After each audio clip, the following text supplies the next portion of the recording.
Higher. അപ്പോൾ നമ്മൾ ഇന്ന് നോക്കാൻ പോകുന്ന SCRT ചാപ്റ്റർ എന്ന് പറയുന്നത് ശബ്ദം അല്ലേ. അതായത് 9ാം ക്ലാസ്സിലെ 8ാമത്തെ ചാപ്റ്റർ. നമ്മൾ സാധാരണ ലൈവാണ് എടുക്കാറുള്ളത്. അപ്പോൾ എന്താണ്, ലൈവായാലും റെക്കോർഡായാലും എന്ത് ചെയ്യുക, നിങ്ങൾ തരുന്ന കാര്യങ്ങൾ കൃത്യമായിട്ട് ഫോളോ ചെയ്യാൻ ശ്രമിച്ചാൽ നിങ്ങൾക്ക് എന്ത് ചെയ്യാൻ പറ്റും, നല്ലൊരു എന്താ ഇത്, അതായത് എന്താണ്, ഇതിൽ മാക്സിമം SCRTയിൽ നിന്നും ക്വസ്റ്റ്യൻ ഇടാനായിട്ട് VSC ശ്രമിക്കും. അപ്പോൾ ഈ ഒരു ഭാഗം നമ്മൾ പെട്ടെന്ന് തീർത്ത് പോയാൽ നമുക്ക് ബാക്കിയുള്ളത് പിന്നെ ഒന്ന് ഓടിച്ച് നോക്കാനേ ഉണ്ടാവും. അപ്പോൾ ഈ SCRTയിലുള്ളത് ഓരോ പോയിന്റും ഓരോന്നും വരികൾക്കിടയിലൂടെ വായിക്കുക എന്ന് പറയുന്ന പോലെ കൃത്യമായിട്ട് പഠിക്കുക. എന്നാൽ തന്നെ നല്ലൊരു റാങ്കിൽ നിങ്ങൾക്ക് എത്താനായിട്ട് പറ്റും. അപ്പോൾ അത് ശ്രദ്ധിക്കുക. പിന്നെ ഇത് നിങ്ങൾക്കറിയാലോ, നമ്മൾ സാധാരണ എടുക്കാറുള്ളത് PSC പള്ളിക്കൂടം എന്ന് പറയുന്ന ഇവരുടെ പബ്ലിക്കേഷൻ്റെതാണ് എടുക്കാറുള്ളത്, പ്രൈം PSCയുടേത് അല്ലേ. അപ്പോൾ എന്താണ്, ഇതിൽ വളരെ കൃത്യമായിട്ട് കാര്യങ്ങൾ കൊടുത്തിട്ടുണ്ട്. അതാ ഞാൻ ഇത് തന്നെ നമുക്ക് ടെക്സ്റ്റ് എടുത്തിട്ട് എന്താണ് ടെക്സ്റ്റ് വായിച്ചിട്ട് അങ്ങനെ ചെയ്യാൻ പറ്റും. ഇതാകുമ്പോൾ ഒന്നുകൂടെ അതിൽ കൊടുത്തിട്ടുള്ള ക്വസ്റ്റ്യൻസും കാര്യങ്ങളൊക്കെ ഉണ്ടാവുമല്ലോ, കുട്ടികളോട് ചെയ്യാൻ പറഞ്ഞിട്ടും ഒക്കെ പറഞ്ഞിട്ട്, അതൊക്കെ കൃത്യമായിട്ട് ഇതിൽ എന്താ കൊടുത്തിട്ടുണ്ട്. അപ്പോൾ പിന്നെ ഇത് തന്നെ അങ്ങോട്ട് എടുക്കാമെന്ന് വിചാരിച്ചു കേട്ടോ. അതുകൊണ്ടാണ് ഈ ഇത് PDF ആക്കിയിട്ട് എടുക്കുന്നത്. അപ്പോൾ അത് ശ്രദ്ധിക്കാം. പുതിയ പുതിയ കണ്ടന്റ്, എന്താ പറയുക, നോട്ട്സ് ടെക്സ്റ്റിൽ ഇല്ലാത്ത കാര്യങ്ങളൊക്കെ ഉണ്ടെങ്കിൽ ഇതിൽ ഉണ്ട്. എന്താ, നിങ്ങൾ എന്ത് ചെയ്യുക, ഒന്നുകിൽ സ്ക്രീൻഷോട്ട് എടുക്കുക, അല്ലെങ്കിൽ ഒരു നോട്ടിൽ എഴുതി വെക്കുക. ഏറ്റവും നല്ലത് നോട്ടിൽ എഴുതി വെക്കുകയാണ്. നിങ്ങൾക്ക് റിവിഷൻ ചെയ്യുന്ന സമയത്ത് അത് വളരെ ഉപകാരപ്പെടും. ഓക്കെ, അപ്പോൾ നോക്കുക. ഇനി പറയാനുള്ളത്, ഡിഗ്രി പ്രിലിംസ് ഒക്കെ അടുത്ത് വന്നിട്ടുണ്ട് അല്ലേ, മെയിലാണ് സ്റ്റാർട്ട് ചെയ്യുന്നത്. അപ്പോൾ അതും ഒക്കെ ഒന്ന് മനസ്സിൽ കണ്ടിട്ട്, കാരണം എക്സാം ഇനി അടുത്തുകൊണ്ടിരിക്കുകയാണ്, ഒരു ഇതൊക്കെ മനസ്സിൽ വേണം. ഇനി നിങ്ങൾ എന്ത് ചെയ്യാൻ പാടില്ല, അപ്പം അതിനിടയിൽ കുറച്ചൊന്ന് എല്ലാവരും ഒന്ന് ബാക്കൊക്കെ ആയിട്ടുണ്ട്, നമുക്കറിയാം, ക്ലാസ് എടുക്കുമ്പോൾ തന്നെ നമുക്ക് മനസ്സിലാവും. ഇനി അങ്ങനെ ചെയ്താലേ അത് എന്താണ്, അത് നമ്മളോട് ചെയ്യുന്ന തന്നെ എന്താണ്, ഒരു തെറ്റാണ് കേട്ടോ. അപ്പോൾ ആ ഒരു രീതിയിൽ ഇത് കാണാം. എത്രയും പെട്ടെന്ന് ഗവൺമെൻറ് ജോലിയിൽ പ്രവേശിക്കാൻ ആഗ്രഹിക്കുന്നവർ എല്ലാം കൃത്യമായിട്ട് ഫോളോ ചെയ്യുക. ഓക്കെ, അപ്പോൾ നോക്കുക, ശ്രവണബോധം ഉളവാക്കുന്ന ഊർജ രൂപമാണ് ശബ്ദം എന്ന് പറയുന്നത് അല്ലേ. ശ്രവണബോധം ഉളവാക്കുന്ന ഊർജ രൂപമാണ് ശബ്ദം എന്ന് പറയുന്നത്. ഇനി എന്താണ്, വസ്തുക്കളുടെ കമ്പനം മൂലമാണ് ശബ്ദമുണ്ടാകുന്നത്. എങ്ങനെയാണ്, വസ്തുക്കളുടെ കമ്പനം മൂലമാണ്, ഇത് ഇമ്പോർട്ടൻ്റ് ആണ്. വസ്തുക്കളുടെ കമ്പനം മൂലമാണ് എന്തുണ്ടാവുന്നത്, ശബ്ദം ഉണ്ടാകുന്നത്. ശബ്ദമുണ്ടാക്കുന്ന വസ്തുക്കളാണ് ശബ്ദ സ്രോതസ്സുകൾ എന്ന് പറയുന്നത്.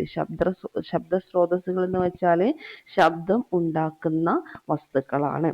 ശബ്ദ സ്രോതസ്സുകൾക്ക് ഉദാഹരണമാണ് ഏതൊക്കെ, ട്യൂണിംഗ് ഫോർക്ക് ഉണ്ട്, കമ്പികളുണ്ട്, സംഗീത ഉപകരണങ്ങളുണ്ട്, സ്വനതന്തു. ഇതൊക്കെ എന്താണ്, ശബ്ദം ഉണ്ടാക്കുന്ന അല്ലെങ്കിൽ ശബ്ദ സ്രോതസ്സുകൾക്ക് ഉദാഹരണമാണ്. ഓരോ ശബ്ദ സ്രോതസ്സിനും കമ്പനം ചെയ്യുന്ന ഒരു പ്രധാന ഭാഗം ഉണ്ടായിരിക്കും. ഓരോ ശബ്ദ സ്രോതസ് എടുത്താലും അതിന് കമ്പനം ചെയ്യുന്ന എന്തുണ്ടാവും, ഒരു പ്രധാന ഭാഗം ഉണ്ടായിരിക്കും. ഓക്കെ, ഇനി നോക്കുക, ഒരു എന്താണ്, ഒരു ശബ്ദ സ്രോതസ്സിൽ നിന്നും പുറപ്പെടുന്ന ശബ്ദം സ്രോതസ്സിന്റെ പല ഭാഗങ്ങളുടെ കമ്പനങ്ങളുടെയും ചുറ്റുമുള്ള വായുവിന്റെ കമ്പനങ്ങളുടെയും പരിണിത ഫലമായാണ് നമുക്ക് ശ്രവിക്കാൻ കഴിയുന്നത്. എന്താണ്, ഒരു ശബ്ദ സ്രോതസ്സിൽ നിന്നും പുറപ്പെടുന്ന ശബ്ദം, അത് ഈ സ്രോതസ്സിന്റെ പല ഭാഗങ്ങളുടെ കമ്പനങ്ങളുടെയും ചുറ്റുമുള്ള വായുവിന്റെ കമ്പനങ്ങളുടെയും പരിണിത ഫലമായാണ് നമുക്ക് ശ്രവിക്കാനായിട്ട് കഴിയുന്നത്. ഓക്കെ, ഇനി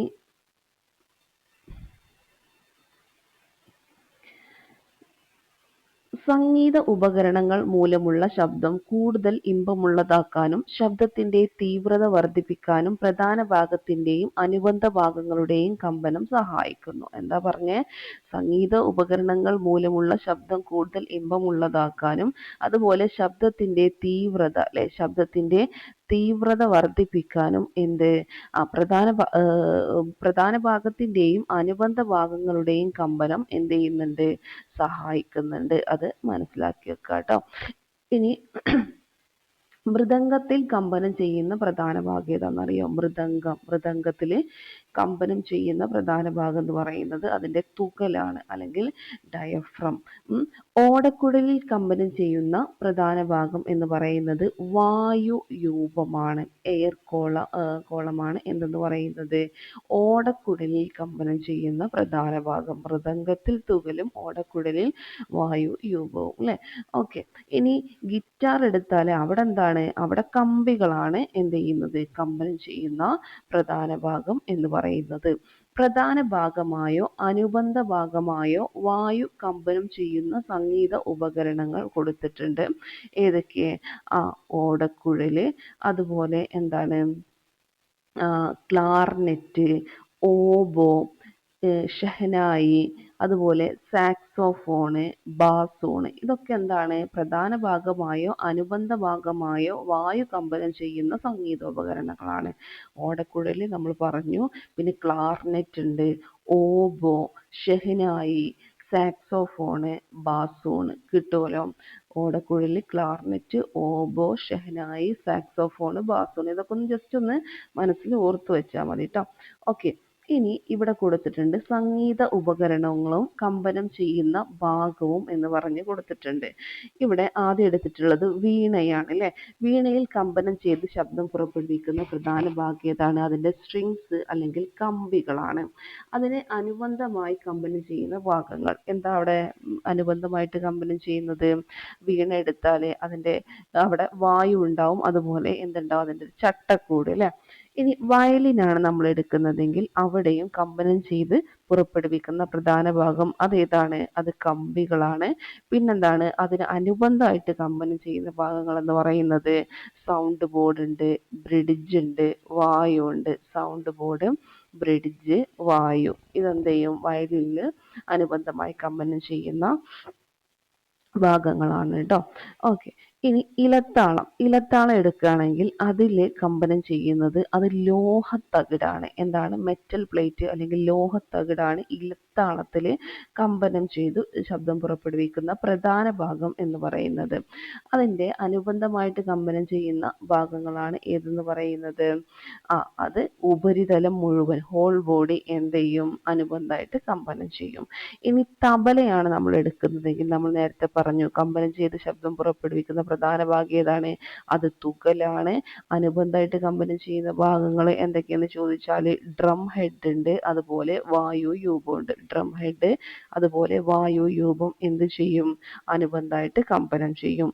ഇനി ഹാർമോണിയാണ് എടുക്കുന്നതെങ്കിൽ അതിൻ്റെ കമ്പനം ചെയ്ത് ശബ്ദം പുറപ്പെടുവിക്കുന്ന പ്രധാന ഭാഗം എന്ന് പറയുന്നത് റീഡുകളാണ്. എന്താണ്? റീഡുകൾ. അതിൽ അനുബന്ധമായിട്ട് കമ്പനം ചെയ്യുന്ന ഭാഗങ്ങൾ എന്ന് പറയുന്നത് ബെല്ലോകളുണ്ട്, അതുപോലെ ഏതുണ്ട്? വായുയൂപവും ഉണ്ട്. ബെല്ലോകൾ, വായുയൂപം അനുബന്ധമായിട്ട് കമ്പനം ചെയ്യുന്ന ഭാഗങ്ങളാണ്. ഇനി ചെണ്ട എടുക്കുകയാണ് നമ്മൾ. ചെണ്ട എടുക്കുമ്പോൾ കമ്പനം ചെയ്ത് ശബ്ദം പുറപ്പെടുവിക്കുന്ന പ്രധാന ഭാഗം ഏതാണ്? അത് തുകല്, അതുപോലെ ഡയഫ്രം. അതാണ് കമ്പനം ചെയ്ത് ശബ്ദം പുറപ്പെടുവിക്കുന്ന പ്രധാന ഭാഗം ചെണ്ടയിൽ കേട്ടോ. തുകലുണ്ട്, ഡയഫ്രം. തബലയാണെങ്കിൽ തുകല്, ചെണ്ടയാണെങ്കിൽ തുകലുണ്ട്, അതുപോലെ ഡയഫ്രം ഉണ്ട്. മരം കൊണ്ടുണ്ടാക്കിയ ചട്ടക്കൂട്, ചെണ്ടക്കുള്ളിലെ വായുയൂപം. ഇതെന്തെയും അനുബന്ധമായിട്ട് കമ്പനം ചെയ്യുന്ന ഭാഗങ്ങളാണ്. ഇത്രയും കിട്ടിയല്ലോ. ഓക്കെ. അതൊന്ന് ജസ്റ്റ് ഓർത്ത് വെച്ചാൽ മതി. ഓക്കെ. ഇനി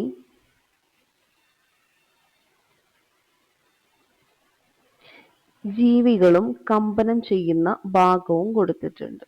ഓക്കെ. അപ്പോൾ ഇതിൽ ആദ്യം കൊടുത്തിട്ടുള്ളത് തേനീച്ചയാണ്. തേനീച്ച ശബ്ദം ഉണ്ടാക്കാൻ കമ്പനം ചെയ്യുന്ന ഭാഗം അതിൻ്റെ എന്താണ്? ചിറകാണ്, അല്ലേ? ഇനി ആനക്ക് എന്താന്ന് ചോദിച്ചാൽ കമ്പനം ചെയ്യുന്ന ഭാഗം അതിൻ്റെ സ്വനതന്തുവാണ്. സ്വനതന്തു. കൊതുകെടുത്താൽ അവിടെയും എന്താ വരുന്നത്? ചിറകാണ്. ചീവീട് ചിറകാണ്. കുയില് അതിൻ്റെ സ്വനതന്തു. അപ്പൊ ആന, കുയില് എന്താണ്? സ്വനതന്തുവാണ്. ശബ്ദമുണ്ടാക്കാൻ കമ്പനം ചെയ്യുന്ന ഭാഗം എന്ന് പറയുന്നത്. പിന്നെ തേനീച്ച, അതുപോലെ കൊതുക്, ചീവീട് എന്താണ്? ചിറകാണ് എന്നുള്ളത് ഓർത്ത് വെക്കുക കേട്ടോ. ഇനി നാം സംസാരിക്കുമ്പോൾ ശ്വാസനാളത്തിന്റെ മുകൾ ഭാഗത്തുള്ള സ്വനപേടകത്തിന്റെ എന്താണ്, അതായത് ലെയറിങ്സ് അല്ലെങ്കിൽ വോയിസ് ബോക്സ് എന്നൊക്കെ പറയും അല്ലേ. നാം സംസാരിക്കുമ്പോൾ ശ്വാസനാളത്തിലെ മുകൾ ഭാഗത്തുള്ള സ്വനപേടകത്തിലെ സ്വനതന്തുക്കൾ അഥവാ വോക്കൽ കോഡ്സ് കമ്പനം ചെയ്യുമ്പോഴാണ് ശബ്ദമുണ്ടാകുന്നത്. ഇനി സ്വനതന്തുക്കളോടൊപ്പം കമ്പനം ചെയ്യാൻ സാധ്യതയുള്ള അനുബന്ധ ഭാഗങ്ങൾ ഏതൊക്കെയെന്ന് ചോദിച്ചാൽ പേശികളുണ്ട്, അതുപോലെ നമ്മുടെ ചുണ്ടുകളുണ്ട്, പിന്നെ തൊണ്ട, വായു, ഇതൊക്കെ എന്ത് ചെയ്യും, ഇതിനോടൊപ്പം കമ്പനം ചെയ്യാൻ സാധ്യതയുള്ള അനുബന്ധ ഭാഗങ്ങളാണ്. ഏതൊക്കെയുണ്ട്? പേശികളുണ്ട്, തൊണ്ടയുണ്ട്, ചുണ്ടുകളുണ്ട്, വായു ഉണ്ട് അല്ലേ. ഓക്കെ, ഇനി നോക്കുക, ശബ്ദപ്രേഷണം, പ്രൊപ്പഗേഷൻ ഓഫ് സൗണ്ട് എന്ന് പറയുന്നത് ശബ്ദത്തിന് സഞ്ചരിക്കാൻ ഒരു മാധ്യമം ആവശ്യമാണ്. കൃത്യമായിട്ട് മനസ്സിലാക്കുക, ശബ്ദത്തിന് സഞ്ചരിക്കാൻ എന്താണ്, ഒരു മാധ്യമം ആവശ്യമാണ്. ഇത് പ്രീവിയസ് ഇയർ ക്വസ്റ്റ്യൻ ആണ്. ശബ്ദത്തിന് സഞ്ചരിക്കാൻ എന്താവശ്യമാണ്? ഒരു മാധ്യമം ആവശ്യമാണ്. അതായത് ശൂന്യതയിലൂടെ സഞ്ചരിക്കാൻ എന്തിന് കഴിയൂല? ശബ്ദത്തിന് കഴിയില്ല. മനസ്സിലായോ? ഇനി നോക്കുക, വായുവിലൂടെ സഞ്ചരിച്ചാണ് എന്ത്, നമ്മുടെ ശബ്ദം നമ്മുടെ ചെവിയിലെത്തുന്നത്. വായുവിലൂടെ സഞ്ചരിച്ചാണ് അല്ലേ. അപ്പൊ അവിടെ ഒരു മാധ്യമം ഉണ്ടല്ലോ, അതാണ് പറയുന്നത്. ഇനി വാക്വം പമ്പ് ഉപയോഗിച്ച് വായു നീക്കം ചെയ്ത ബെൽ ജാറിനുള്ളിലെ അലാം പുറപ്പെടുവിക്കുന്ന ശബ്ദം ജാറിന് വെളിയിൽ കേൾക്കാൻ കഴിയില്ല. എന്താണ്, വാക്വം പമ്പ് ഉപയോഗിച്ച് വായു നീക്കം ചെയ്ത ഒരു ബെൽ ജാറിനുള്ളിലെ അലാം പുറപ്പെടുവിക്കുന്ന ശബ്ദം ജാറിന് വെളിയിൽ കേൾക്കാനായിട്ട് കഴിയൂല. മനസ്സിലായോ? അപ്പൊ അതാണ് സംഭവിക്കുന്നത്. ഇര പിടിക്കാനും ആത്മരക്ഷക്കുമായി തറയിലൂടെയുള്ള ശബ്ദപ്രേഷണം പ്രയോജനപ്പെടുത്തുന്ന ജീവി ഏതാണ്? അത് പാമ്പാണ്. ഇര പിടിക്കാനും അതുപോലെ ആത്മരക്ഷക്കുമായിട്ട് തറയിലൂടെയുള്ള ശബ്ദപ്രേഷണം പ്രയോജനപ്പെടുത്തുന്ന ജീവിയാണ് ഏതെന്ന് പറയുന്നത്? പാമ്പ് എന്ന് പറയുന്നത്. ഓക്കെ, മനസ്സിലായല്ലോ. ഇനി നോക്കുക, ഡോൾഫിൻ, തിമിംഗലങ്ങൾ തുടങ്ങിയ ജലജീവികൾ ആശയവിനിമയത്തിന് കടൽ ജലത്തിലൂടെയുള്ള പ്രേഷണം ഉപയോഗപ്പെടുത്തുന്നു. ഡോൾഫിന്, തിമിംഗലം തുടങ്ങിയ ജലജീവികൾ എന്ത് ചെയ്യും? ആശയവിനിമയത്തിന് കടൽ ജലത്തിലൂടെയുള്ള ശബ്ദപ്രേഷണം ഉപയോഗപ്പെടുത്തുന്നു. ബഹിരാകാശ സഞ്ചാരികൾ പരസ്പരം സംസാരിക്കാൻ ഉപയോഗിക്കുന്ന സംവിധാനം എന്താണെന്നറിയോ? അത് റേഡിയോ സംവിധാനമാണ്. കൃത്യമായിട്ട് മനസ്സിലാക്കുക. ബഹിരാകാശ സഞ്ചാരികൾ അപ്പൊ എങ്ങനെയാണ് അവിടെ എന്താണ് പരസ്പരം സംസാരിക്കാൻ എന്ത് മാധ്യമമാണ്? അതായത് അവിടെ വായു ഇല്ലല്ലോ. അപ്പൊ എന്താണ് അവര് പരസ്പരം സംസാരിക്കാൻ ഉപയോഗിക്കുന്ന സംവിധാനം ചോദിച്ചാൽ അത് റേഡിയോ സംവിധാനമാണ്. ഇത് മനസ്സിലാക്കുക കേട്ടോ. ബഹിരാകാശത്ത് എന്തില്ല? അന്തരീക്ഷമില്ലാത്തതിനാൽ ശബ്ദം സഞ്ചരിക്കുന്നില്ല. ഖരം, ദ്രാവകം, വാതകം എന്നീ മാധ്യമങ്ങളിലൂടെ എന്ത് ചെയ്യും? ശബ്ദം സഞ്ചരിക്കും. ഖരത്തിലൂടെയും സഞ്ചരിക്കും, ദ്രാവകത്തിലൂടെയും സഞ്ചരിക്കും, അതുപോലെ വാതകത്തിലൂടെയും എന്ത് ചെയ്യും? ശബ്ദം സഞ്ചരിക്കുന്നതാണ്. ഇനി എന്താണ് സ്പീഡ് ഓഫ് സൗണ്ട് എന്ന് പറയുന്നത്? എല്ലാ മാധ്യമങ്ങളിലൂടെയും ശബ്ദം സഞ്ചരിക്കുന്നത് ഒരേ വേഗത്തിലല്ല അല്ലെ. എല്ലാ മാധ്യമങ്ങളിലൂടെയും ശബ്ദം ഒരേ വേഗത്തിലാണോ? അല്ല. പദാർത്ഥം ഖരാവസ്ഥയിലായിരിക്കുമ്പോഴാണ് ശബ്ദവേഗം കൂടുതൽ എന്ന് പറയുന്നത്. അപ്പൊ ഖരാവസ്ഥയിൽ ശബ്ദത്തിന്റെ വേഗം കൂടും എന്ന് മനസ്സിലാക്കുക. പദാർത്ഥം വാതകാവസ്ഥയിലായിരിക്കുമ്പോൾ അതിലൂടെയുള്ള ശബ്ദവേഗം വളരെ കുറവായിരിക്കും. പദാർത്ഥം വാതകാവസ്ഥയിലായിരിക്കുമ്പോൾ അതിലൂടെയുള്ള ശബ്ദവേഗം എന്തായിരിക്കും? വളരെ കുറവായിരിക്കും. മാധ്യമങ്ങളിലെ താപനില വ്യത്യാസപ്പെടുമ്പോൾ അവയിലൂടെയുള്ള ശബ്ദത്തിന് വ്യത്യാസം ഉണ്ടാകുന്നു.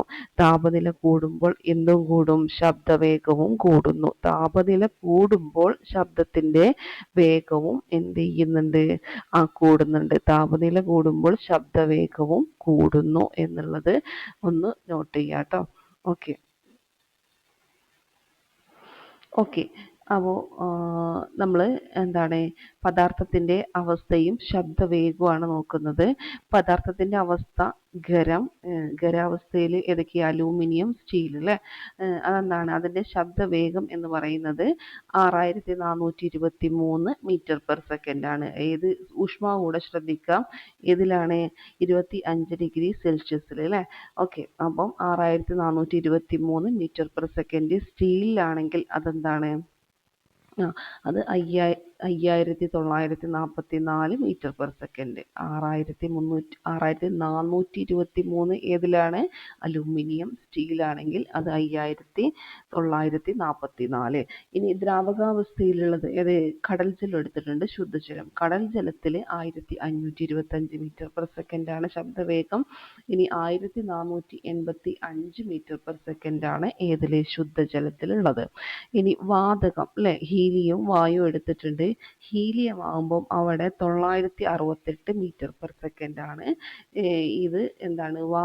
വായുവിലെ ശബ്ദത്തിന്റെ വേഗം അത് 347 മീറ്റർ പെർ സെക്കൻഡ് ആണ്. ഇത് എന്താണ്? ചോദിച്ചിട്ടുള്ള ഒരു ക്വസ്റ്റ്യൻ ആണ് കേട്ടോ. അപ്പോൾ അതും കൂടെ ഒന്ന് ശ്രദ്ധിക്കാം. പിന്നെ അപ്പോൾ ഇത്രയും കാര്യം കൃത്യമായിട്ട് മനസ്സിലാക്കുക കേട്ടോ, ഇമ്പോർട്ടൻ്റ് ആണ്. അപ്പോൾ അടുത്ത് നോക്കാം. രാത്രിയിൽ പടക്കം പൊട്ടുമ്പോഴുണ്ടാകുന്ന വെളിച്ചം കണ്ട് 3 സെക്കൻഡിന് ശേഷം അതിന്റെ ശബ്ദം കേട്ടുവെങ്കിൽ സ്ഫോടനം നടന്നത് എത്ര അകലെയായിരിക്കും എന്നതാണ് ക്വസ്റ്റ്യൻ. രാത്രിയിൽ പടക്കം പൊട്ടുമ്പോഴുണ്ടാകുന്ന വെളിച്ചം കണ്ട് എത്ര 3 സെക്കൻഡിന് ശേഷം അതിന്റെ ശബ്ദം കേട്ടുവെങ്കിൽ സ്ഫോടനം നടന്നത് എത്ര അകലെയായിരിക്കും അല്ലേ? അപ്പോൾ ഇവിടെ നമുക്കറിയാം, ഇവിടെ കൊടുത്തിട്ടുണ്ട്, ഓൾറെഡി കൊടുക്കും. എന്താണ്? ശബ്ദവേഗം 350 മീറ്റർ പെർ സെക്കൻഡ് ആണെന്ന് പരിഗണിക്കാൻ അല്ലേ? അപ്പോൾ ശബ്ദം സഞ്ചരിക്കുന്ന ദൂരം എങ്ങനെയാണ് നമുക്ക് കണ്ടെത്തുക? നമുക്കറിയാം ദൂരം ഈസ് ഈക്വൽ ടു വേഗം ഇൻറ്റു സമയമാണെന്ന് അറിയാം അല്ലേ? അപ്പോൾ ശബ്ദം സഞ്ചരിച്ച ദൂരം എന്ന് പറയുമ്പം ശബ്ദവേഗം ഇൻറ്റു സമയമാണ് അല്ലേ? ഇവിടെ ശബ്ദവേഗം നമുക്ക് തന്നിട്ടുണ്ടല്ലോ. അപ്പോൾ എന്ത് ചെയ്യാം? 350 മീറ്റർ പെർ സെക്കൻഡ് ഇൻറ്റു എന്താണ്? 3 സെക്കൻഡ് ചെയ്ത് നോക്കിയാൽ നമുക്ക് എന്ത് ചെയ്യാൻ പറ്റും? എത്ര അകലെയായിരിക്കും. അപ്പോൾ ദൂരമാണ് അപ്പോൾ ചോദിച്ചിട്ടുള്ളത്. 1050 മീറ്റർ എന്ന് കിട്ടും. അപ്പോൾ രാത്രി പടക്കം പൊട്ടുമ്പോൾ ഉണ്ടാകുന്ന വെളിച്ചം കണ്ട് 3 സെക്കൻഡിന് ശേഷം അതിന്റെ ശബ്ദം കേട്ടുവെങ്കിൽ സ്ഫോടനം നടന്നത് എത്ര അകലെയായിരിക്കും. അപ്പോൾ ആ ഇക്വേഷൻ മനസ്സിലാക്കിയാൽ മതി. ശബ്ദത്തിന്റെ എന്ന് പറയുന്നത് ശബ്ദം സഞ്ചരിച്ച ദൂരം ഈസ് ഈക്വൽ ടു ശബ്ദവേഗം ഇൻറ്റു സമയം. അത് കിട്ടിയാൽ നമുക്ക് അപ്ലൈ ചെയ്യാൻ പറ്റും. ഇനി പല സന്ദർഭങ്ങളിലും മിന്നൽ കണ്ട് അല്പസമയം കഴിഞ്ഞ് മാത്രം ഇടിനാദം കേൾക്കുന്നതിന്റെ കാരണമാണ് ചോദിച്ചിട്ടുള്ളത്. മിന്നൽ കണ്ട് അല്പസമയം കഴിഞ്ഞിട്ടാണ് ഇടിനാദം കേൾക്കുന്നത്. കാരണം എന്താണെന്ന് ചോദിച്ചാൽ വായുവിലെ പ്രകാശവേഗം വളരെ കൂടുതലാണ്. വായുവിൽ എന്താണ്? പ്രകാശത്തിന്റെ വേഗം വളരെ കൂടുതലാണ്. 3 × 10⁸ മീറ്റർ പെർ സെക്കൻഡ്. ഇത് ഇമ്പോർട്ടൻ്റ് ആണ്, പ്രീവിയസ് ഇയർ ക്വസ്റ്റ്യൻ ആണ്. അതിനാൽ മിന്നൽ ഉണ്ടാകുന്ന സന്ദർഭത്തിൽ തന്നെ അതിന്റെ വെളിച്ചം അകലെ നിൽക്കുന്ന ആൾക്ക് കാണാൻ കഴിയും. എന്നാൽ വായുവിൽ ശബ്ദവേഗം എത്ര മാത്രമാണ്? 350 മീറ്റർ പെർ സെക്കൻഡ് മാത്രമാണ്. അതും കൂടെ ഒന്ന് നോട്ട് ചെയ്യട്ടെ. 350 മീറ്റർ പെർ സെക്കൻഡ് മാത്രമാണ് ഏതിലെ? വായുവിൽ ശബ്ദത്തിന്റെ വേഗം എന്ന് പറയുന്നത്. അതുകൊണ്ടാണ് ഏതിന്? പ്രകാശവേഗം കൂടുതലായതുകൊണ്ട് നമുക്ക് മിന്നൽ പെട്ടെന്ന് കാണാൻ പറ്റും. ഇടിനാദം ശബ്ദത്തിന്റെ വേഗത കുറവായതുകൊണ്ടാണ് നമ്മൾ എന്ത് ചെയ്യുന്നത്? അത് കുറച്ച് കഴിഞ്ഞിട്ട് നമ്മൾ ശബ്ദം കേൾക്കാനായിട്ട് നമുക്ക് കഴിയുന്നത് കേട്ടോ. ഓക്കെ, അപ്പം അത് ശ്രദ്ധിക്കുക. ഇനി നോക്കുക, ചെവിയും ശ്രവണവും അല്ലേ? ചെവിയും ശ്രവണവും. ഇവിടെ ചെവിക്കുട കൊടുത്തിട്ടുണ്ട്. ചെവിക്കുട കണ്ടല്ലോ, ഇതാണ് ചെവിക്കുട എന്ന് പറയുന്നത് അല്ലേ? ഇനി എന്താണ്? കർണനാളം. ഈ കാണുന്നതാണ് കർണനാളം. പിന്നെ കർണപടം കണ്ടല്ലോ, കർണപടം. ഇതാണ് കർണപടം. ഓക്കെ, അപ്പൊ ചെവിയിൽ കമ്പനം ചെയ്യുന്ന ഭാഗം ഏതാണെന്ന് അറിയോ? ഇതിൽ കമ്പനം ചെയ്യുന്ന ഭാഗം എന്ന് പറയുന്നത് കർണപടമാണ്. കമ്പനം ചെയ്യുന്ന വസ്തു അതിന്റെ ചുറ്റുമുള്ള വായുവിൽ ദ്രുതഗതിയിൽ മർദ്ദ വ്യതിയാനങ്ങൾ ഉണ്ടാക്കുന്നു. കമ്പനം ചെയ്യുന്ന ഒരു വസ്തു അതിന്റെ ചുറ്റുള്ള വായുവിൽ എന്ത് ചെയ്യും? ദ്രുതഗതിയിൽ മർദ്ദ വ്യതിയാനങ്ങൾ ഉണ്ടാക്കുന്നു. ഓക്കെ, നോക്കുക. മർദ്ദ വ്യതിയാനങ്ങൾ മാധ്യമത്തിലൂടെ സഞ്ചരിച്ച് കർണപടത്തെ കമ്പനത്തിന് വിധേയാക്കും. കമ്പനം ചെയ്യുന്ന ഒരു വസ്തു അതിന്റെ ചുറ്റുമുള്ള വായുവിൽ ദ്രുതഗതിയിൽ മർദ്ദ വ്യതിയാനം ഉണ്ടാക്കുന്നു പറഞ്ഞു. മർദ്ദ വ്യതിയാനങ്ങൾ മാധ്യമത്തിലൂടെ സഞ്ചരിച്ച് കർണപടത്തെ കമ്പനത്തിന് വിധേയമാക്കുന്നു. മനസ്സിലായല്ലോ? ചെവിയിൽ കമ്പനം ചെയ്യുന്ന ഭാഗം ഏതാണ്? കർണപടമാണ്. ഓക്കെ, ഇനി കർണപടം അല്ലെ ആന്തരകർണത്തിലേക്ക് കമ്പനങ്ങൾ അയക്കുന്നു. കർണപടം എന്ത് ചെയ്യും? ആന്തരകർണത്തിലേക്ക് കമ്പനം അയക്കും. ആന്തരകർണത്തിൽ നിന്ന് സിഗ്നലുകൾ തലച്ചോറിൽ എത്തും. ആന്തരകർണത്തിൽ കമ്പനം ഉണ്ടാക്കുമ്പോൾ അതിൻ്റെ സിഗ്നലുകൾ എവിടെ എത്തും? നമ്മുടെ തലച്ചോറിൽ എത്തുമ്പോഴാണ് നമുക്ക് ശബ്ദം അനുഭവവേദ്യമാകുന്നത്. ശബ്ദം അനുഭവവേദ്യമാകാൻ സഹായകമാകുന്ന ഘടകങ്ങളാണ് ഏതൊക്കെ? ശബ്ദസ്രോതസ്, മാധ്യമം, ശ്രവണേന്ദ്രിയം. ഏതൊക്കെയുണ്ട്? ശബ്ദസ്രോതസ്, അതുപോലെ എന്തുണ്ട്? മാധ്യമം, പിന്നെ ശ്രവണേന്ദ്രിയം. ഇത് എന്ത് ചെയ്യും? ശബ്ദം അനുഭവവേദ്യമാക്കാൻ സഹായിക്കുന്ന ഘടകങ്ങളാണ്. ശബ്ദസ്രോതസ്, മാധ്യമം, ശ്രവണേന്ദ്രിയം. മർദ്ദം കൂടിയ മേഖലയും മർദ്ദം കുറഞ്ഞ മേഖലയും, മർദ്ദം കൂടിയതും മർദ്ദം കുറഞ്ഞ മേഖലയും സൃഷ്ടിച്ചുകൊണ്ടാണ് ശബ്ദം സഞ്ചരിക്കുന്നത്. മർദ്ദം കൂടിയ മേഖലയും, അതായത് കംപ്രഷൻ അല്ലെ, മർദ്ദം കുറഞ്ഞ മേഖലയിൽ, അതായത് എന്താണ്, റെയർ ഫ്രാക്ഷൻസ് എന്ന് പറയും, റെയർ ഫ്രാക്ഷൻസ് എന്ന് പറയും. അപ്പോൾ ഇത് സൃഷ്ടിച്ചുകൊണ്ടാണ് എന്തുണ്ടാവുന്നത്? ശബ്ദം സഞ്ചരിക്കുന്നത്. ശബ്ദം എന്നുള്ളത് ഒരു അനുദൈർഘ്യ തരംഗമാണ്. മറ്റൊരു പ്രീവിയസ് ഇയർ ക്വസ്റ്റ്യൻ, ശബ്ദം എന്ന് പറയുന്നത് എന്താണ്? ഒരു അനുദൈർഘ്യ തരംഗമാണ് എന്നുള്ളത് ഓർക്കുക. ഇനി നോക്കുക, ലോക ശ്രവണ ദിനം എന്നാണ് ലോക ശ്രവണ ദിനം? അത് മാർച്ച് 3 എന്നാണ് ആചരിച്ചു തുടങ്ങിയത്? 2007 മുതൽ. ഇമ്പോർട്ടൻ്റ് ആണ്. ലോക ശ്രവണ ദിനം എന്ന് പറയുന്നത് എന്നാന്ന് ചോദിച്ചാൽ അത് മാർച്ച് 3-നാണ്. ലോക ശ്രവണ ദിനം മാർച്ച് 3-നാണ്. 2007 മുതലാണ് ഇത് ആചരിച്ചു തുടങ്ങിയത്. ഇനി ജന്മനാ തന്നെയോ ശേഷമോ ശ്രവണേന്ദ്രിയത്തിന് തകരാറുകൾ സംഭവിക്കാം. ഒന്നെങ്കിൽ ജന്മന, അല്ലെങ്കിൽ അതിനുശേഷം എന്ത് ചെയ്യാം? ശ്രവണേന്ദ്രിയത്തിന് തകരാറുകളൊക്കെ സംഭവിക്കാം. കേൾവി ശക്തി കുറഞ്ഞവർക്ക് അനുഭവിക്കേണ്ടി വരുന്ന പ്രശ്നങ്ങൾ എന്തൊക്കെയെന്ന് കൊടുത്തിട്ടുണ്ട്.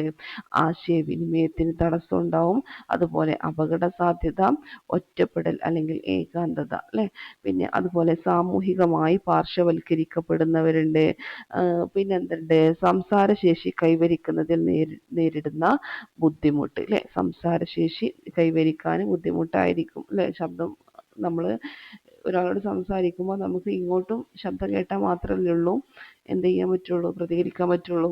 അപ്പം അവിടെ എന്ത് നടക്കൂല, ഒരു എന്താണ് ഇത്, കമ്മ്യൂണിക്കേഷൻ അവിടെ നടക്കൂല. അപ്പം സംസാരശേഷി കൈവരിക്കാൻ അവിടെ ബുദ്ധിമുട്ട് വരും. സംസാര ഭാഷ സ്വായത്തമാക്കാനുള്ള തടസ്സം ഉണ്ടാവും. പഠന സ്ഥലത്തും ജോലി സ്ഥലത്തും അനുഭവപ്പെടുന്ന ബുദ്ധിമുട്ട്. അങ്ങനെ മൊത്തത്തിൽ എന്തുണ്ടാവും? ബുദ്ധിമുട്ടുണ്ടാവും എന്നുള്ളതാണ്. അത് ഏത് അവയവമായിക്കോട്ടെ അങ്ങനെ തന്നെയാണ് അല്ലേ. ഓക്കെ, അപ്പോൾ എന്ത് ചെയ്യുക,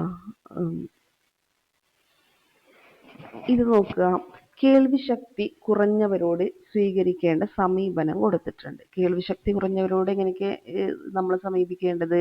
സഹഭാവത്തോടു കൂടി പെരുമാറണം. എന്താ പറഞ്ഞിട്ടുള്ളത്? സഹഭാവത്തോടു കൂടി പെരുമാറണം. അതുപോലെ എന്താണ്? എല്ലാ പ്രവർത്തനങ്ങളിലും പങ്കാളിത്തവും പരിഗണനയും അവർക്ക് നമ്മൾ നൽകണം. മാനുഷിക പരിഗണന അല്ലെ, അത് നൽകണം. ഇനി കേൾവി പരിശോധിക്കാനുള്ള ഉപകരണം എന്തെന്ന് ചോദിച്ചാൽ അത് ഓഡിയോമീറ്റർ ആണ്. മറ്റൊരു പ്രീവിയസ് ഇയർ ക്വസ്റ്റ്യൻ. എന്താണ്? കേൾവി പരിശോധിക്കാനുള്ള ഉപകരണം ഓഡിയോമീറ്റർ ആണ്. കേൾവി കുറവുള്ളവർക്ക് കേൾവി അനുഭവം ഉളവാക്കാൻ സഹായിക്കുന്ന ഒരു ഇലക്ട്രോണിക് ഉപകരണമാണ് ശ്രവണ സഹായി എന്ന് പറയുന്നത്, ഹിയറിംഗ് എയ്ഡ് എന്ന് പറയുന്നത്. കേൾവിക്കുറവുള്ളവർക്ക് കേൾവി അനുഭവം ഉളവാക്കാൻ സഹായിക്കുന്ന ഒരു ഇലക്ട്രോണിക് ഉപകരണമാണ് ഏതെന്ന് പറയുന്നത്? ശ്രവണ സഹായി എന്ന് പറയുന്നത്. ഓക്കെ, ഇനി ശ്രവണ സഹായിക്ക് പ്രധാനമായും എത്ര ഭാഗങ്ങളുണ്ടെന്ന് ചോദിച്ചാൽ അതിന് 3 ഭാഗങ്ങളാണ് ഉള്ളത്. ശ്രവണ സഹായിക്ക് പ്രധാനമായിട്ടും 3 ഭാഗങ്ങളുണ്ട്. ഏതൊക്കെയാണ് 3 ഭാഗങ്ങൾ എന്നുള്ളത് നോക്കുകയാണെങ്കിൽ ഏതൊക്കെയുണ്ട്? മൈക്രോഫോൺ ഉണ്ട്, ആംപ്ലിഫയർ ഉണ്ട്, ലൗഡ് സ്പീക്കർ. ഏതൊക്കെയുണ്ട്? മൈക്രോഫോണ്, ആംപ്ലിഫയർ, അതുപോലെ ലൗഡ് സ്പീക്കർ. അപ്പോൾ ശ്രവണ സഹായിക്ക് പ്രധാനമായിട്ടും എത്ര ഭാഗമുണ്ട്? 3 ഭാഗങ്ങളുണ്ട്. അത് microphone, amplifier, loud speaker. Microphone, amplifier, loud speaker. Microphone എന്ന് പറയുമ്പം എന്താ ചെയ്യുന്നത്? ശബ്ദത്തെ വൈദ്യുത സിഗ്നലുകളാക്കി മാറ്റും. ശബ്ദത്തെ എന്ത് ചെയ്യും? അത് വൈദ്യുത സിഗ്നലുകളാക്കിയിട്ട് മാറ്റുന്നു. അപ്പോൾ ആംപ്ലിഫയറിൻ്റെ പ്രവർത്തനം എന്താണ്? ഈ വൈദ്യുത സിഗ്നലുകളെ എന്ത് ചെയ്യും? ശക്തിപ്പെടുത്തുന്നു. അത് ആംപ്ലിഫയർ ആണ് ചെയ്യുക. ലൗഡ് സ്പീക്കർ ശക്തി കൂടിയ വൈദ്യുത സിഗ്നലുകളെ ഉച്ചത കൂടിയ എന്താക്കി മാറ്റും? ശബ്ദമാക്കി മാറ്റും. മനസ്സിലായല്ലോ? ഈ ശക്തി കൂടിയ വൈദ്യുത സിഗ്നലുകളെ ഉച്ചത കൂടിയ എന്താക്കിയിട്ട് മാറ്റും? ശബ്ദാക്കിയിട്ട് ലൗഡ് സ്പീക്കർ മാറ്റും എന്നുള്ളത് ഓർത്തു വെക്കുക. ഇനി കേൾവിയെക്കുറിച്ചുള്ള പഠനമാണ് എന്തെന്ന് പറയുന്നത്? ഓഡിയോളജി. കേൾവിയെക്കുറിച്ചുള്ള പഠനം ഓഡിയോളജി. ഈ ശബ്ദത്തെക്കുറിച്ചുള്ള പഠനം എന്താ അറിയപ്പെടുന്നത്? അക്കോസ്റ്റിക്സ്. ഇതൊക്കെ പ്രീവിയസ് ഇയർ ക്വസ്റ്റ്യൻ ആണ്. ഓക്കെ. അതുപോലെ കേൾവി പരിശോധിക്കുന്നത് വിദഗ്ധൻ അറിയപ്പെടുന്നത് എന്താണ്? ഓഡിയോളജിസ്റ്റ്. കേൾവി പരിശോധിക്കുന്ന വിദഗ്ധൻ എന്താ അറിയപ്പെടുന്നത്? ഓഡിയോളജിസ്റ്റ്. കേൾവിയെക്കുറിച്ചുള്ള പഠനം ഓഡിയോളജി, ശബ്ദത്തെക്കുറിച്ചുള്ള പഠനം അക്കോസ്റ്റിക്സ്. അതും ഇതിൻ്റെ കൂട്ടത്തിൽ ഓർത്തു വെക്കുക കേട്ടോ. ഓക്കെ. ഓഡിയോ മീറ്റർ എന്തായിരുന്നു? കേൾവി പരിശോധിക്കാനുള്ള ഉപകരണം. ഇനി ഇത് നോക്കാം. ചെവിക്കുള്ളിൽ ഏതെങ്കിലും തരത്തിലുള്ള വസ്തുക്കൾ ഇടുന്നത് കർണപുടം പൊട്ടിപ്പോകുന്നതിനും കേൾവി ശക്തി നഷ്ടപ്പെടുന്നതിനും കാരണമാകുന്നു. ചെവിക്കുള്ളിൽ ഏതെങ്കിലും തരത്തിലുള്ള വസ്തുക്കൾ ഇടുന്നത് എന്താണ്? ഈ കർണപടം അല്ലേ, നമ്മൾ പറഞ്ഞല്ലോ കമ്പനം ചെയ്യുന്ന ഈ കർണപടം പൊട്ടിപ്പോകുന്നതിനും അതുപോലെ കേൾവി ശക്തി നഷ്ടപ്പെടാനും. പിന്നെ കേൾവി ശക്തി നോക്കണ്ടല്ലോ, കമ്പനം ചെയ്താലല്ലേ ഉള്ളൂ അതങ്ങോട്ട് പാസ് ചെയ്യുള്ളൂ. അപ്പോൾ എന്താണ് അവിടെ നടക്കൂല. അപ്പോൾ കേൾവി ശക്തി നഷ്ടപ്പെടാനും കാരണമാകുന്നു.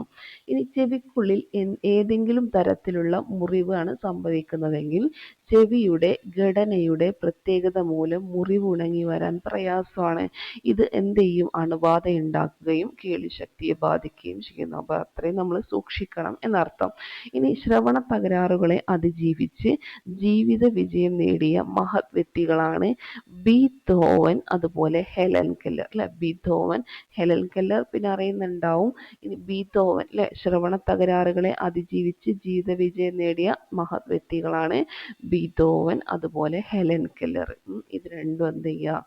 കൃത്യമായിട്ട് മനസ്സിലാക്കുക. ചോദിക്കാൻ സാധ്യതയുള്ള നല്ലൊരു ക്വസ്റ്റ്യൻ ആണ് ബീത്തോവനും ഹെലൻ കെല്ലറും. Beethoven, Helen Keller. ഇനി നോക്കാം അല്ലെ, ഹെലൻ കെല്ലറെ കുറിച്ച് കൊടുത്തിട്ടുണ്ട്. ഹെലൻ കെല്ലർ എന്നാണ് ജനനം? 1800, ഇതൊക്കെ ഒന്ന് പഠിച്ചു വെച്ചേക്കാട്ടോ. 1880 ജൂൺ 27 അമേരിക്കയിലെ അലബാമയിലെ ടെസ്കുംബിയ എന്താണ് ജനിച്ചത്? 1880 ജനിച്ചു, ജൂൺ 27. എവിടെ ജനിച്ചത്? അമേരിക്കയിലെ അലബാമയിലെ ടെസ്കുംബിയ. അമേരിക്കയിലെ അലബാമയിലെ ടെസ്കുംബിയയിലാണ് ആര് ജനിച്ചിട്ടുള്ളത്? പിന്നെ ഹെലൻ കെല്ലർ ജനിച്ചിട്ടുള്ളത്. 19 മാസം പ്രായമുള്ളപ്പോൾ കാഴ്ചശക്തിയും കേൾവിശക്തിയും എന്ത് ചെയ്തു? നഷ്ടപ്പെട്ടു. കാഴ്ചശക്തി നഷ്ടപ്പെട്ടു, കേൾവിശക്തി നഷ്ടപ്പെട്ടു. സാഹിത്യം, സാമൂഹിക പ്രവർത്തനം, അധ്യാപനം എന്നീ മേഖലകളിൽ കഴിവ് തെളിയിച്ചു.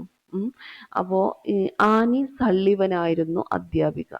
ഹെലൻ കെല്ലറെ അധ്യാപിക ആനി സള്ളിവനായിരുന്നു.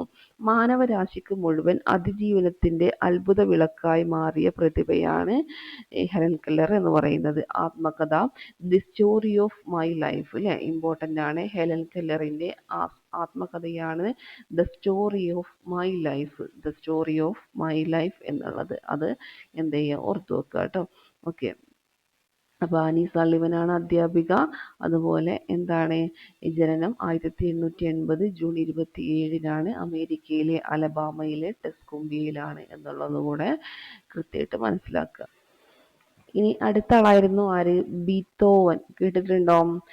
1770 ഡിസംബർ 16 ആര് ജനിച്ചത്? ബീത്തോവൻ ജനിച്ചിട്ടുള്ളത്.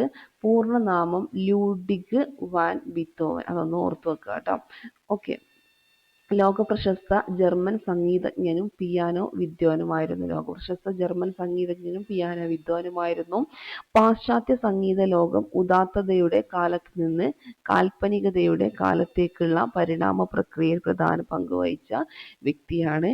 വിഖ്യാത സംഗീതജ്ഞനായിരുന്ന ജോസഫ് ഹൈഡനോടൊപ്പം പഠിച്ച പിയാനോ വിദഗ്ധനായിരുന്നു. 20 വയസ്സിൽ കേൾവിശക്തി കുറയാൻ ആരംഭിച്ചു. കേൾവിശക്തി പൂർണ്ണമായി നഷ്ടപ്പെട്ട ശേഷവും തൻ്റെ പ്രസിദ്ധങ്ങളായ സൃഷ്ടികൾക്ക് സംഗീതം നൽകുകയും അവതരിപ്പിക്കുകയും ചെയ്തു ബീത്തോവന്.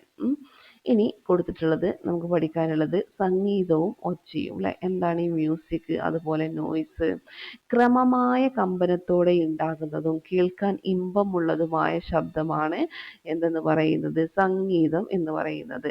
എന്നാൽ ക്രമരഹിതം, ഇവിടെ എന്താണ്? ക്രമമായിട്ടുള്ള കമ്പനം അല്ലെ. ഇവിടെ ക്രമരഹിതമായിട്ടുള്ള കമ്പനം കൊണ്ട് ഉണ്ടാകുന്നതും അരോചകമായിട്ടുള്ള ശബ്ദത്തെയാണ് എന്തെന്ന് പറയുന്നത്? ഒച്ച എന്ന് പറയുന്നത്.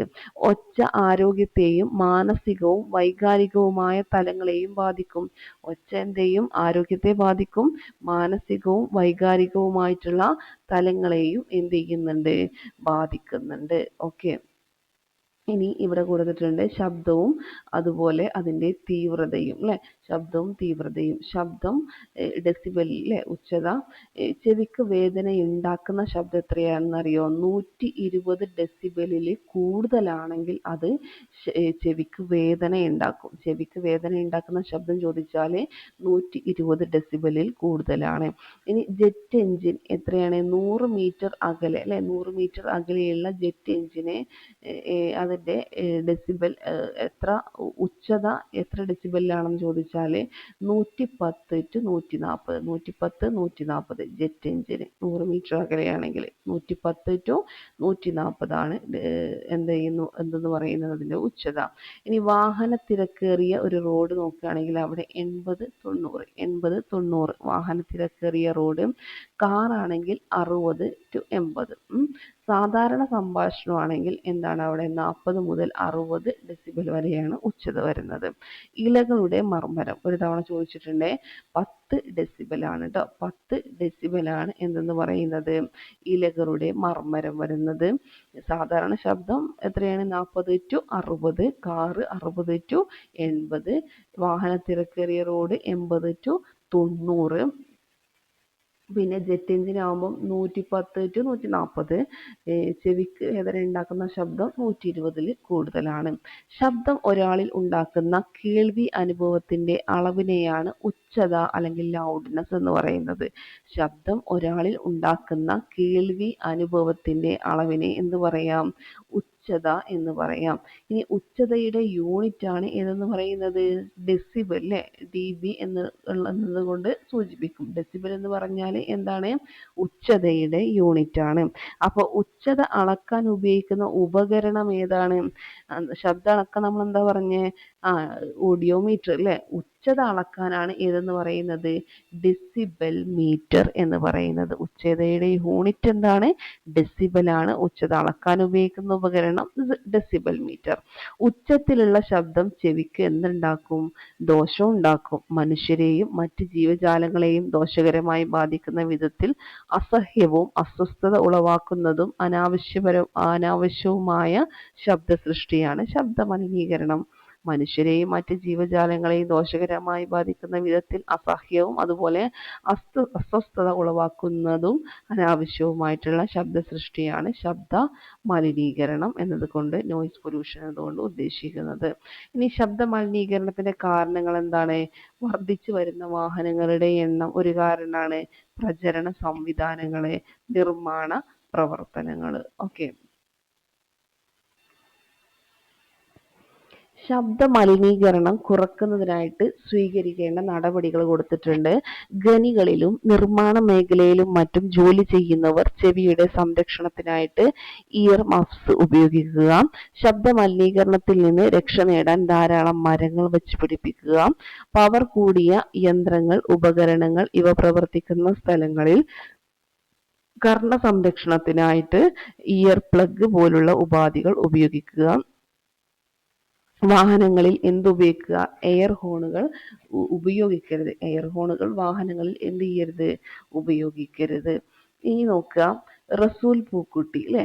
ജനനം 1971, വിളക്കുപാറ.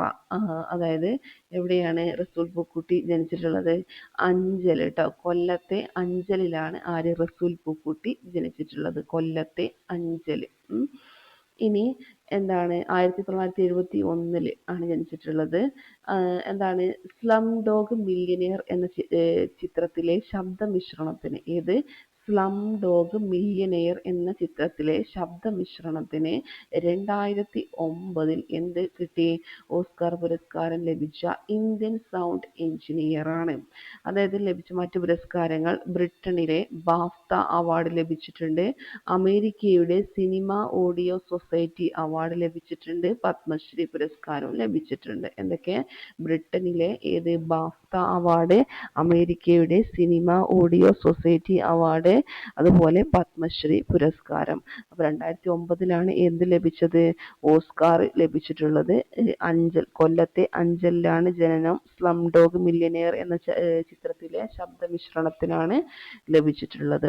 ശബ്ദമിശ്രണവുമായി ബന്ധപ്പെട്ട സംഭാവനകൾക്ക് ന്യൂയോർക്കിലെ റോച്ചസ്റ്റൺ അക്രഡിഷൻ ഇൻസ്റ്റിറ്റ്യൂട്ട്, ന്യൂയോർക്കിലാണ് ഏത്? റോച്ചസ്റ്റൺ അക്രഡിഷൻ ഇൻസ്റ്റിറ്റ്യൂട്ട് എന്താണ്? വിശിഷ്ട എഞ്ചിനീയർ പദവി നൽകി ആദരിച്ചു. ശബ്ദമിശ്രണവുമായി ബന്ധപ്പെട്ട സംഭാവനക്ക് ന്യൂയോർക്കിലെ ഏത്?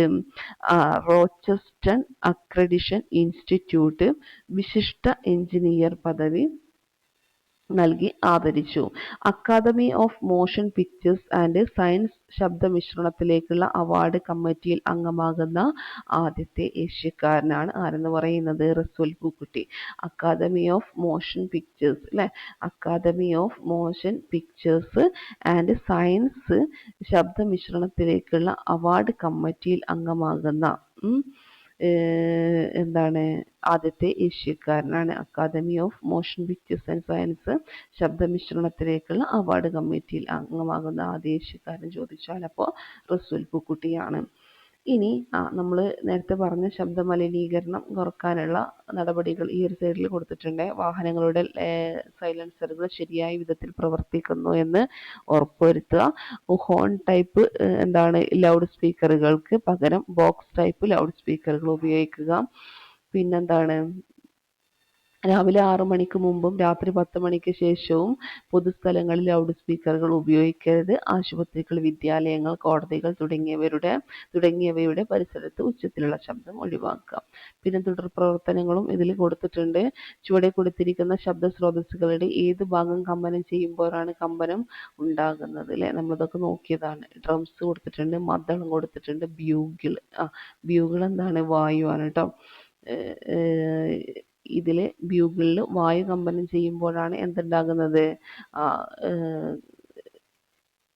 ചുവടെ കൊടുത്തിരിക്കുന്ന ശബ്ദ സ്രോതസ്സുകളുടെ ഏത് ഭാഗം കമ്പനം ചെയ്യുമ്പോഴാണ് കമ്പനം ഉണ്ടാകുന്നത്? ബ്യൂഗിളിൽ വായു കമ്പനം ചെയ്യുമ്പോൾ. അതുപോലെ മദ്ദളത്തിൽ തുകൽ കേട്ടോ. ഡ്രംസിലും തുകൽ, ഡ്രംസ്, മദ്ദളം, തുകൽ, ബ്യൂഗിളിൽ വായു.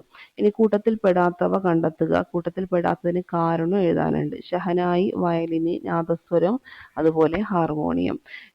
അതിൽ കൂട്ടത്തിൽ പെടാത്തത് വയലിനാണ്. മറ്റുള്ളവയിൽ പ്രധാനമായും കമ്പനം ചെയ്യുന്നത് റീഡുകളാണ്. ഏതിലൊക്കെ? ഷഹനായിലും നാദസ്വരത്തിലും അതുപോലെ ഹാർമോണിയത്തിലും. എന്നാൽ വയലിനിൽ കമ്പികളാണ് പ്രധാനമായിട്ട് കമ്പനം ചെയ്യുന്നത്. ഇനി അടുത്തൊരു ക്വസ്റ്റ്യൻ, സംഗീത സ്വരം, ഒച്ച എന്നിവയ്ക്ക് ഓരോ ഉദാഹരണം എഴുതാൻ കൊടുത്തിട്ടുണ്ട്. സംഗീത സ്വരം അതിന് ഓടക്കുഴൽ നാദം, ഒച്ച, പാറ പൊട്ടിക്കുമ്പോൾ ഉണ്ടാകുന്ന ശബ്ദം. ശബ്ദത്തിന്റെ 2 ഉപയോഗം ചോദിച്ചിട്ടുണ്ട്. ദൂരം അളക്കാൻ, അതുപോലെ ചികിത്സക്ക്. ഇത് രണ്ടും ശബ്ദം ഉപയോഗിക്കുന്നുണ്ട്. ഓക്കെ, അപ്പോൾ ഇത്രയാണ് ഈ ഒരു ചാപ്റ്റർ എന്ന് പറയുന്നത്. 9ാം ക്ലാസ്സിലെ 5ാമത്തെ ചാപ്റ്റർ. 5ഓ 8ഓ നമ്മൾ പറഞ്ഞേ? ഏതായാലും കൃത്യമായിട്ട് കുറേ കാര്യങ്ങൾ ഇമ്പോർട്ടൻ്റ് ആണ്, PYQ ആണെന്ന് പറഞ്ഞല്ലോ. ആ കാര്യങ്ങളൊക്കെ കൃത്യമായിട്ട് എഴുതി വെക്കുക കേട്ടോ. ഓക്കെ, 8ാമത്തെ ചാപ്റ്റർ അല്ലേ? ഓക്കെ, അപ്പോൾ അത്രയാണ്. പിന്നെ നമ്മൾ ഇതുമായി റിലേറ്റ് ചെയ്തിട്ടുള്ള ക്വസ്റ്റ്യൻസ് നമ്മുടെ ടെലഗ്രാം ചാനലിൽ ഇടുന്നതായിരിക്കും. അപ്പോൾ അതെന്ത് ചെയ്യുക, എക്സാമായിട്ട് തന്നെ അത് അറ്റൻഡ് ചെയ്യാനായിട്ട് നോക്കുക. അതുകൂടെ ആകുമ്പോൾ നിങ്ങൾക്ക് ഈ ഒരു ചാപ്റ്റർ സെറ്റ് ആവും കേട്ടോ. ഓക്കെ, അപ്പോൾ ശരി, മറ്റൊരു ക്ലാസ്സുമായിട്ട് വീണ്ടും വരാം. അപ്പോൾ ശരി, താങ്ക് യു.